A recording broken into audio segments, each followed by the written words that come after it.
ಸ್ಪರ್ಧಾತ್ಮಕ ಪರೀಕ್ಷೆಗಳಿಗೆ ಉಚಿತ ತರಬೇತಿ ಶಿಬಿರದ ಸಮಾರೋಪ ಸಮಾರಂಭ ಕಾರ್ಯಕ್ರಮ ರೋಣ ಪಟ್ಟಣದ ರಾಜೀವ್ ಗಾಂಧಿ ಆಯುರ್ವೇದಿಕ ವೈದ್ಯಕೀಯ ಮಹಾವಿದ್ಯಾಲಯದಲ್ಲಿ ಎಸ್ಆರ್ ಫೌಂಡೇಶನ್ ಅವರ ಸಂಯುಕ್ತ ಆಶ್ರಯದಲ್ಲಿ ಬಸಮ್ಮ ಎಸ್ ಪಾಟೀಲ್ ಅವರ ಪುಣ್ಯಸ್ಮರಣೆ ನಿಮಿತ್ತವಾಗಿ ಸ್ಪರ್ಧಾತ್ಮಕ ಪರೀಕ್ಷೆಗಳಿಗೆ ಉಚಿತ ತರಬೇತಿ ಶಿಬಿರದ ಸಮಾರೋಪ ಸಮಾರಂಭ ನಡೆಯಿತು.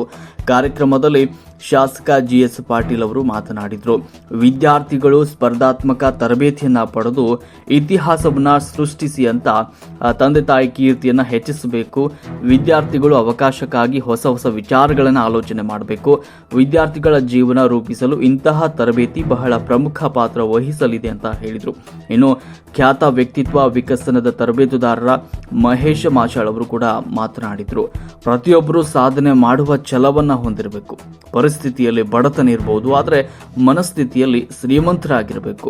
ಮನಸ್ಥಿತಿ ಬದಲಾವಣೆ ಆದರೆ ಪರಿಸ್ಥಿತಿ ತಾನೇ ಬದಲಾಗುತ್ತೆ.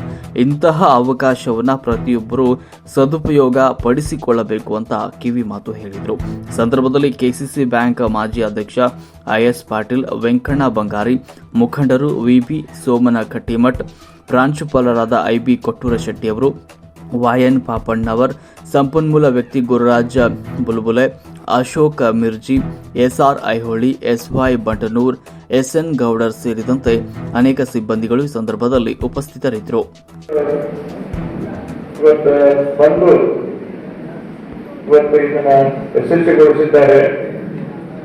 ಅವರೆಲ್ಲ ಯಾಕಂದ್ರೆ ಪ್ರಾರಂಭದಲ್ಲಿ ನಿರಾಕರಿಸ ಬಂದಿದ್ರು. ಅವರು ಏನ್ ಹೇಳಿದ್ರು, ಅನೇಕ ಅಧಿಕಾರಿಗಳು, ಅನೇಕ ಸಂಪನ್ಮೂಲ ವ್ಯಕ್ತಿಗಳು ಬಂದು ಪ್ರತಿನಿತ್ಯ ಈ ಕಾರ್ಯವನ್ನ ಅವ್ರು ಮಾಡಿದ್ದಾರೆ. ಅವರೆಲ್ಲರಿಗೂ ಕೂಡ ಈ ಸಂದರ್ಭದಲ್ಲಿ ಈ ಸಂಸ್ಥೆ ಪರವಾಗಿ, ಇನ್ನೆಲ್ಲರ ಪರವಾಗಿ ತುಂಬ ಹೃದಯದ ಅಭಿನಂದನೆ, ಕೃತಜ್ಞತೆಯನ್ನು ಈ ಸಂದರ್ಭದಲ್ಲಿ ಸಲ್ಲಿಸ್ತಾ ಇದ್ದೇನೆ. ವಿಶೇಷವಾಗಿ ಬಹಳಷ್ಟು ನಮ್ಮ ಶಿಕ್ಷಕ ಬಂಧುಗಳು ಇದನ್ನ ಮುಂದುವರಿಸಿಕೊಂಡು ಹೋಗಬೇಕು, ಪ್ರತಿ ವರ್ಷ ಒಂದು ವಿಚಾರ ಅಂತ ಹೇಳಿ ಕರ್ಕೊಂಡ. ಬಟ್ ಈ ಊರ್ದವ್ರು ಬಿಡ್ಬೇಕಾದ್ರೆ ಊರ್ದವ್ರದಿಂದ ಸ್ಟಾರ್ಟ್ ಮಾಡಿದ್ರು. ಯಾಕೆ ಗಂಡನ ಮನೆ ಬಿಟ್ಟು ಬಂದ್ಯಾ, ಅವ್ರು ಹೋಗ್ಬಿಟ್ಟು ನಾನು ಇನ್ನೊಬ್ರು ಕರ್ಕೊಂಡು ಹೋಗ್ಬಿಟ್ನಾ, ಮತ್ತೆ ಏನ್ ತಪ್ಪು ಮಾಡಿದೆ, ಹೊಟ್ಟೆಗೆ ಊಟ ಹಾಕಿ ನಮ್ಗೆ ಚುಚ್ಚಿ ಚುಚ್ಚಿ ಮಾತಾಡೋದ್ರಿಂದ ಆ ಹುಡುಗಿ ಓಕೆ ಅದೇ ಸುಸೈಡ್ ಮಾಡ್ಕೊಳ್ಬೇಕು. ಬಟ್ ಏನು ಅವನೊಂದು ಇಚ್ಛೆ ಇದೆ. Please understand, there is always a purpose behind everybody. ಸುಮ್ಮನೆ ನಮ್ಗೆ ಹುಟ್ಟಿಸಿಲ್ಲ, ಅವನು ಮನುಷ್ಯನಾಗಿ ಹುಟ್ಟಿಸಿಲ್ಲ, ಪ್ರತಿಯೊಬ್ಬರು ಒಂದು ಶಕ್ತಿ ಕೊಟ್ಟೆ ಹುಟ್ಟಿಸಿದ್ದಾನೆ. ಅದನ್ನ ಪ್ರಕಟ ಮಾಡ್ಲಿಕ್ಕೆ ಅವಕಾಶ ಮತ್ತೆ ಆಮೇಲೆ ನಾವು ಏನೇನು ಕಷ್ಟಗಳನ್ನ ದಾಟಿ ಹೋಗ್ಲೇಬೇಕು. ಯಾಕಂದ್ರೆ ಮಜ್ಜಿಗೆ ಕಡಿದಾಗ ದಂಡೆ ಬರೋದು, ಸುಮ್ಮನೆ ಬಿಟ್ಬಿಟ್ರೆ ಮಜ್ಜಿಗೆ ಹುಡಿಯಾಗ, ಹೌದಾ? ಸೊ ಈ ಮುಂದೆ ಇವ್ರು ಸುಸೈಡ್ ಮಾಡ್ಕೊಳ್ತಿದ್ರು, ಟ್ರೈ ಮಾಡಿದ್ರು ಅಂತ ಅಪ್ಪನ್ ಗೊತ್ತಾದ ತಕ್ಷಣ ಗೊಂದಲ ಇಲ್ಲ. ಫಿಲ್ಮ್ಸ್ ಎಕ್ಸಾಮ್ ಇನ್ನೊಂದು 15 ದಿವಸ ಇರ್ತಾರೆ, ನಮ್ದು ಎಂಗೇಜ್ಮೆಂಟ್ ಆಯ್ತು. ಫಿಲ್ಮ್ಸ್ ಎಕ್ಸಾಮ್ ಮುಗಿದ ಒಂದು 10 ದಿವಸಕ್ಕೆ ಮದುವೆ ಆಯ್ತು. ಅವಾಗ ಏನಂದ್ರೆ ಮದುವೆ ಆಗಿದ್ರು ಲಾಸ್ಟ್ ಕಲಿತು ಫಿಲ್ಮ್ಸ್ ಎಕ್ಸಾಮ್ ಚೆನ್ನಾಗಿರೋಣ. 3 ಜನ, ನಾನು ಮಿಸಸ್ ತಮ್ಮ 3 ಜನ ಬರೋದು, ಒಬ್ಬರು ಯಾರು ಸೆಲೆಕ್ಷನ್ ಆಗೇ ಆಯ್ತು. 3 ಜನ ಬರ್ದೇ ಹೋದ್ರು ಅಂತ.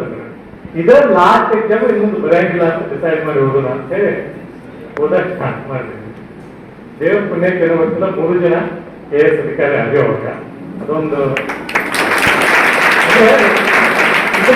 ಯಾಕೆ ಯಾಕಂದ್ರೆ ನಾವು ಬಹಳ ಸಣ್ಣ ಯುದ್ಧ ಮಾಡ್ಕೋತ ಬಂದಿಲ್ಲ ಇದೇವರೆಗೂ. ನೀವು ಹಂಗಾಗ್ಬಾರ್ದು. ನಿಮ್ ಕಡೆ ಏನ್ ಶಕ್ತಿ ಇದೆ ಅಲ್ಲ, ದೊಡ್ಡ ಯುದ್ಧನ ಮಾಡ್ಬೇಕು. ಸಣ್ಣ ಯುದ್ಧಕ್ಕೇನೋ ಅಷ್ಟೇ ಏನಾಯ್ತದ್ರಿಂದ ಸಾಮರ್ಥ್ಯವನ್ನ ಹಾಕಿರುತ್ತೆ. ದೊಡ್ಡ ಯುದ್ಧನ ಮಾಡ್ಬೇಕು. ಅಟ್ಲೀಸ್ಟ್ ನಿಮಗೆ ಇಲ್ಲ ನಾನು PSI ಆಗ್ತಾರೆ ಅನ್ನುವಂತ ನಿಮ್ಮಲ್ಲಿ ಎಲ್ಲಿ ಇರ್ತದೆ.